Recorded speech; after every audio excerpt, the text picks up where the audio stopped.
ومنهم من يقول ربنا آتنا في الدنيا حسنة وفي الآخرة حسنة وقنا عذاب النار.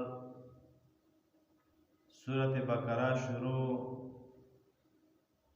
مخکې آیت کې الله رب العزت د کافرو په رسم جاهلیت باندې رد وکړ په دې طریقې سره چې کله دوی د حج کوم احکامات دي هغونه فارغ شولې نو بیا به دوی خپل پلار او نیکه په دوی باندې همدارنګه نسبونه باندې فخرونه کولو به نو الله تعالی دا خبره رد کړه چې تاسو د خپل ځانونو صفتونو په سر دي او همدارنګې فخر او تکبر لوی په سر دي باندې د الله تعالی ذکر او عبادت وکړو د الله تعالی یاد وکړو. او دویم هغه خلک ذکر کړي وو چې هغه بدبخته خلک وو چې هغو په دنیا کې خپله حصه غوښتله ربنا آتنا فی الدنیا وما له فی الآخرة من خلاق. دا خلک دنیا غواړي خو دوی دپاره بیا آخرت کې څه برخه او څه حصه نشته دی. او د نن آیات کې هغه خلک ذکر کوي چې هغه نیکبخته خلک وي هغوی دنیا سره آخرت هم غواړي چې یا الله دنیا کې هم ښایسته بدله راکړي او آخرت کې هم ښایسته بدله راکړي. او دغه خلک چې دي دا نیکان خلک دي. ومنهم من یقول ربنا آتنا فی الدنیا حسنه.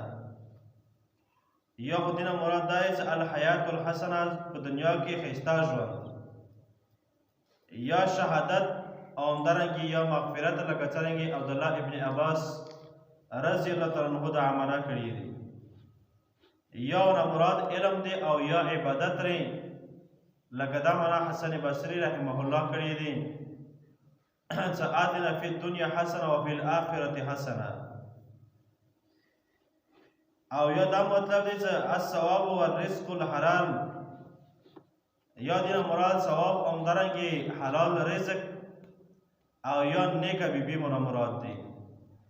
لکه څرنګه مو حدیث پرون ذکر کړه نبی کریم صلی الله علیه وسلم فرمایي وی نیکه بیبي او نیکه صالحه ښځه هغې ته ویلی شي الدنیا كلها متاع وخير متاعها المرأة الصالحة. دنیا ټول دا متاع دوکه دی خو دا همدارنګې سامان دی خو دې کې ټول نه بهتر متاع څه دی هغه ښایسته او صالحه نیکه بیبي دی نیکه ښځه دی. او بیا نیکه ښځه له دغه درې صفتونه بیان کړي حدیث کې نبی کریم صلی الله علیه وسلم فرمایي وی دې ته چې کله خپل خاوند امر وکړي د خاوند امر تابعداره وي او همدارنګې چې کله خاوند نه وي نو د هغه په نشتوالي په ټایم کې د خپل ځان او همدارنګې د خپل خاوند کور او د خاوند کوم کور سامان دی وغیره د دې حفاظت کوي. او بل دا چې خاوند ورته وکړي نو خاوند به خوشحال شي سترګې یخېږي ورباندې. نو دغه د نیکې ښځې او نیکې بیبي دا صفتونه دي څو درې صفتونه دي حدیث کې نبی کریم صلی الله علیه وسلم بیان کړي دي. او بل دغه بعضې خلک یې چې یاره دا فلانکې کس موبایل د سپیروالی نسي که نه نو هغه سپیره شوانه کې یو دا د نبی کریم صلی الله علیه وسلم فرمایي که د سپیروالی وی که نه هغه نه یو دا دی چې یا کور یا ښځه او همدارنګې یا د کومه سوالي وغیره وي نو دا بیا سپیروالی په دغو کې موجود وي. خو دا خبره صحیح نه د شریعت نه خلاف خبره دی. ومنهم من یقول ربنا.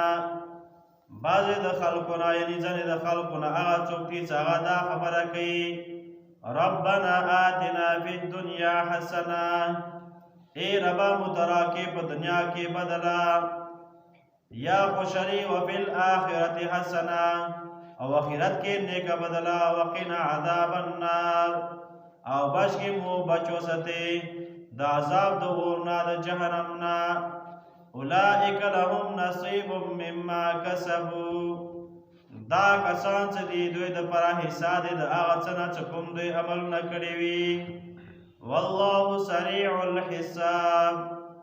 الله تعالی جلدی سره حساب کوونکی دی.